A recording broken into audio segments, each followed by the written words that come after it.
बिस्मिल्लाहिर्रहमानिर्रहीम। अस्सलाम वालेकुम। कैसे हैं आप सब लोग? उम्मीद करती हूँ कि आप सब अपने अपने घरों में खैर वाफियत से होंगे। अल्लाह ताला हम सबको रिज़्क़े हलाल खाने की और कमाने की तौफ़ीक अता फ़रमाए। आमीन सुम्मा आमीन। हमेशा की तरह बीरा फूड सीक्रेट्स में आज भी बहुत ही मज़ेदार, बहुत ही यमी किस्म की रेसिपी बन रही है। आज हम बना रहे हैं बीफ हांडी। और बीफ हांडी बहुत ही सिंपल तरीके से, बहुत ही सादा तरीके से हम लोग बनाएंगे। इसमें कोई ज़्यादा मसाले इसमें नहीं जाएंगे।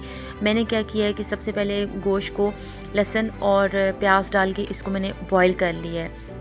अब आपने क्या करना है कि देसी घी ले लेना है। हाफ़ कप देसी घी अगर नहीं है तो आप नॉर्मल जो आपका घी है, ऑयल है, आप वो भी ले सकते हैं। देसी घी मैंने ले लिया है हाफ़ कप। इसमें लहसुन अदरक का इसमें मैंने पेस्ट डाल दिया है। आपने लहसुन अदरक को ज़्यादा ब्राउन नहीं करना। जैसे ही इसकी खुशबू आने लगे आपने हस्ब ज़ायक़ा इसमें मसाले डाल देने हैं। मैंने लाल मिर्चें और धनिया, पुदीना, ये चीज़ें डाली हैं। ठीक है, ज़ीरा और धनिया भुना कुटा हुआ ज़ीरा इसमें मैंने डाला है।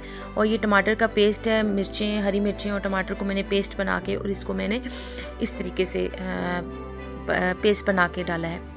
अगर आप एज़ इट इज़ डालना चाहते हैं तो उस तरह आप डाल सकते हैं, लेकिन मैंने पेस्ट बना के डाला है। यहाँ पे मैं आपको बताना भूल गई हूँ कि 1 टेबल स्पून भर के मैंने बड़ा वो तंदूरी मसाला जो होता है, चिकन तंदूरी मसाला आप डाल लें, तिक्का मसाला डाल लें, जो रेडीमेड बाज़ार से मिलता है वो आप 1 टेबल स्पून इसमें डाल लें। गोश्त को यखनी से अलहदा कर लिया है। अब इसको आपने बहुत अच्छे तरीके से भून लेना है। आप देख रहे होंगे कि इसमें लहसुन का एक गट्ठी डली हुई है। लहसुन की गट्ठी जब हम उबालते हैं ये गोश्त वगैरह, तो हम लहसुन की गट्ठी डाल देते हैं। ये बड़ा ही अच्छा होता है और खाने में इस तरीके से आप डाल लिया करें। जिन लोगों के पेट बढ़ जाते हैं उनके लिए ये बहुत ही मुफीद है। मैदे के लिए बहुत अच्छा होता है, कोलेस्ट्रॉल से बचाता है ये, आप डाल दिया करें।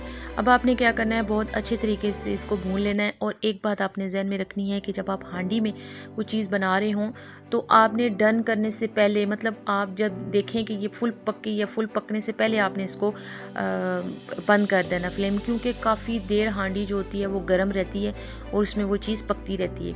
अब आप अगर उसी हांडी में रहने देते हैं तो उसी हांडी में रहने दें। मेरे पास एक छोटी हांडी पड़ी हुई थी, बहुत ही खूबसूरत सी, तो मैंने उसमें ये सर्विंग डाल दी है पूरी। मैंने पूरा वो हांडी मैंने इसमें डाल के, और ऊपर से कोयले का धुआं इसको मैं दूंगी। स्मोकी सा इसको फ्लेवर आएगा। बहुत ही मज़े का गला हुआ गोश्त था, बहुत ही मज़े का लग रहा था। मसाले देख लिए आपने कि सिर्फ सिंपल मैंने मसाले इसमें डाले हैं, कोई ज़्यादा मसाला इसमें नहीं गया।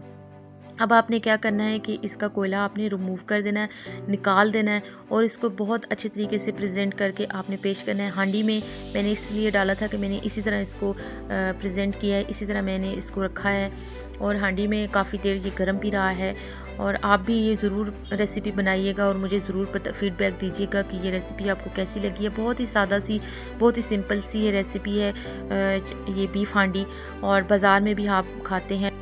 मेरी रेसिपी आपको कैसी लगी है प्लीज़ मुझे कमेंट्स करके ज़रूर बताइएगा। और जाते जाते मेरी वीडियो को लाइक ज़रूर कर दीजिएगा। अल्लाह हाफ़िज़। बहुत बहुत शुक्रिया आप सबका।